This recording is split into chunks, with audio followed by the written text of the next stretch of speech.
हरे कृष्ण श्रोताओं, आज आप श्रवण करेंगे शनिवार व्रत की कथा। जाने कैसे विक्रमादित्य पर आ गए संकट के बादल। शनिदेव को ग्रहों का राजा कहा जाता है। भगवान भोलेनाथ ने इन्हें न्याय की देवता की उपाधि दी है। जो लोग शनिवार का व्रत करते हैं उनको पूजा के समय शनिवार व्रत कथा का श्रवण करना चाहिए। शनिदेव को ग्रहों का राजा कहा जाता है। भगवान भोलेनाथ ने इन्हें न्याय के देवता की उपाधि दी है। शनिदेव को बहुत जल्दी क्रोध आता है। इसी क्रोध की वजह से पिता सूर्य से इनकी नाराजगी बनी रहती है। इनके क्रोध से सभी बचने की कोशिश करते हैं, वरना व्यक्ति पर मुसीबतों का पहाड़ टूट पड़ता है। इसलिए इन्हें प्रसन्न करने के लिए शनिवार व्रत रखा जाता है। व्यक्ति शनि दोष से बचने और उसे शांत रखने के लिए अनेक उपाय करते हैं। शनि कृपा से व्यक्ति को सुख और वैभव की प्राप्ति होती है। जो लोग शनिवार का व्रत करते हैं उनको पूजा के समय शनि व्रत कथा का श्रवण करना चाहिए। एक बार सभी 9 ग्रह सूर्य, चंद्र, मंगल, बुध, बृहस्पति, शुक्र, शनि, राहु और केतु में बहस हो गई, कौन सबसे बड़ा है। आपस में लड़ने के बाद सभी देवराज इंद्र के पास पहुंच गए। इंद्र असमंजस्य की स्थिति में निर्णय नहीं दे पाए, परंतु उन्होंने सभी ग्रहों को सुझाव दिया कि पृथ्वी पर राजा विक्रमादित्य ही इसका फैसला कर सकते हैं, क्योंकि वो बहुत ही न्यायप्रिय राजा है।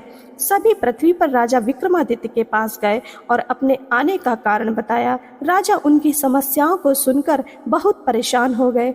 उनका चिंतित होना लाजमी था, क्योंकि जिसको भी किसी से छोटा बताया तो वही गुस्सा कर जाएगा।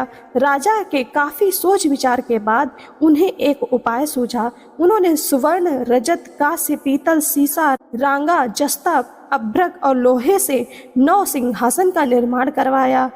उन्हें उपर्युक्त क्रम में रख दिया गया। सबसे निवेदन किया गया कि क्रमानुसार सिंहासन पर आसन ग्रहण करें। शर्त रखा गया कि जो सबसे अंतिम में सिंहासन पर आसन ग्रहण करेगा वही सबसे छोटा माना जाएगा, जिसकी वजह से शनिदेव सबसे बाद में आसन प्राप्त कर सके और सबसे छोटे कहलाए। क्रोध के आवेश में आकर शनिदेव ने सोचा कि राजा ने यह सब जानबूझकर किया। कुपित होकर राजा से कहा कि राजा, तू मुझे नहीं जानता। सूर्य एक राशि में 1 महीना रहता है, चंद्रमा 2.25 महीने 2 दिन, मंगल 1.5 महीना, बृहस्पति 13 महीने, बुध और शुक्र 1-1 महीने विचरण करते हैं, लेकिन मैं 2.5 से 7.5 साल तक रहता हूँ। मैंने बड़े बड़े का विनाश किया है। श्री राम की 7.5 आने पर उन्हें जंगल जंगल भटकना पड़ा और रावण के आने पर लंका को बंदरों की सेना से परास्त होना पड़ा।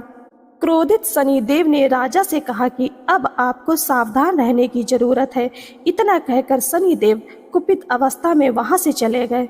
समय गुजरता गया और कालचक्र का पहिया घूमते हुए राजा की 7.5 आ ही गई। तब शनिदेव घोड़ों का सौदागर बनकर राजा के राज्य में गए। उनके साथ अच्छे नस्ल के बहुत सारे घोड़े थे। तब राजा को सौदागर के घोड़ों का पता चला तो अश्वमेघ को अच्छे घोड़े खरीदने के लिए भेजा। अश्वपाल ने कई अच्छे घोड़े खरीदे। इसके अलावा सौदागर ने उपहार स्वरूप एक सर्वोत्तम नस्ल के घोड़े को राजा की सवारी हेतु दिया। राजा विक्रमादित्य जैसे ही उस घोड़े पर बैठे वह सरपट वन की ओर भागने लगा। जंगल के अंदर पहुंचकर वह गायब हो गया। भूख प्यास की स्थिति में राजा जंगल में भटकते रहे। अचानक उन्हें एक ग्वाला दिखाई दिया जिसने राजा की प्यास बुझाई। राजा ने प्रसन्नता में उसे अपनी अंगूठी देकर नगर की तरफ चले गए। वहां एक सेठ की दुकान पर पहुंचकर उन्होंने जल पिया और अपना नाम वीका बताया।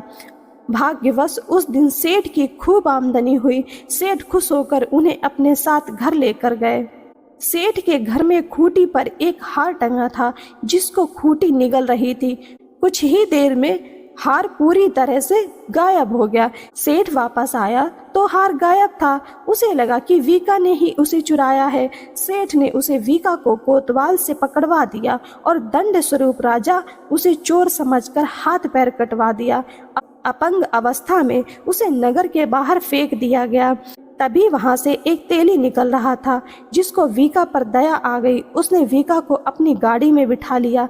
वीका अपनी जीभ से बैलों को हाँकने लगा। कुछ समय पश्चात राजा की शनि दशा समाप्त हो गई। वर्ष काल आने पर वीका मल्हार गाने लगा। एक नगर की राजकुमारी मन भावनी ने मल्हार सुनकर मन ही मन प्रण कर लिया कि जो भी इस राग को गा रहा है वो उसी से ही विवाह करेगी। उन्होंने दासियों को खोजने के लिए भेजा, परंतु वापस आकर उन सभी ने बताया कि वह अपंग आदमी है। राजकुमारी यह जानकर भी नहीं मानी और अगले ही दिन वह अनशन पर बैठ गई। जब लाख समझाने पर राजकुमारी नहीं मानी, तब राजा ने उस तेली को बुलवा भेजा और वीका से विवाह की तैयारी करने के लिए कहा। वीका से राजकुमारी का विवाह हो गया। एक दिन वीका के स्वप्न में शनिदेव ने आकर कहा कि देखा राजन, तुमने मुझे छोटा बताकर कितना दुख झेला। राजा ने क्षमा मांगते हुए हाथ जोड़कर कहा कि हे शनिदेव, जैसा दुख मुझे दिया किसी और को ऐसा दुख मत देना। शनिदेव इस विनती को मान गए और कहा कि मेरे व्रत और कथा से तुम्हारे सारे कष्ट दूर हो जाएंगे। जो भी नित्य मेरा ध्यान करेगा और चींटियों को आटा डालेगा, उसकी सारी मनोकामनाएं पूर्ण हो जाएंगी। शनिदेव ने राजा को हाथ पैर भी वापस दिए। दूसरे दिन जब सुबह राजकुमारी की आंख खुली, तब वह आश्चर्यचकित हो गई। वीका ने मनभावनी को बताया कि वह उज्जैन का राजा विक्रमादित्य है। मनभावनी खुशी से फूले नहीं समा रही थी। राजा और नगरवासी सभी अत्यंत प्रसन्न हुए। सेठ ने जब यह सुना तो वह पैरों पर गिरकर क्षमा मांगने लगा। राजा ने कहा कि यह सब शनिदेव के कोप का प्रभाव था, इसमें किसी का कोई दोष नहीं है। सेठ ने निवेदन करते हुए कहा कि मुझे शांति तभी मिलेगी जब आप मेरे घर चलकर भोजन करेंगे। सेठ ने कई प्रकार के व्यंजनों से राजा का सत्कार किया। जब राजा भोजन कर रहे थे, तभी जो खूंटी हार निगल रही थी वही अब उसे उगल रही थी। सेठ ने अनेक मोहरे देकर राजा का धन्यवाद किया और अपनी कन्या श्री कंवरी से पाणी ग्रहण का निवेदन किया। राजा ने सहर्ष स्वीकार कर लिया। राजा अपनी दोनों रानियों मनभावनी और श्री कंवरी को लेकर उज्जैन नगरी लौट आए। सारे नगर में दीपमाला और खुशी मनाई। राजा ने घोषणा करते हुए कहा कि मैंने शनिदेव को सबसे छोटा बताया था, लेकिन असल में वही सर्वोपरि हैं। तब से सारे राज्य में शनिदेव की पूजा और कथा नियमित होने लगी। सारी प्रजा के बीच खुशी और आनंद का वातावरण बन गया। शनिदेव की व्रत की कथा को जो भी सुनता या पढ़ता है, उसके सारे दुख दूर हो जाते हैं। जय हो शनिदेव की।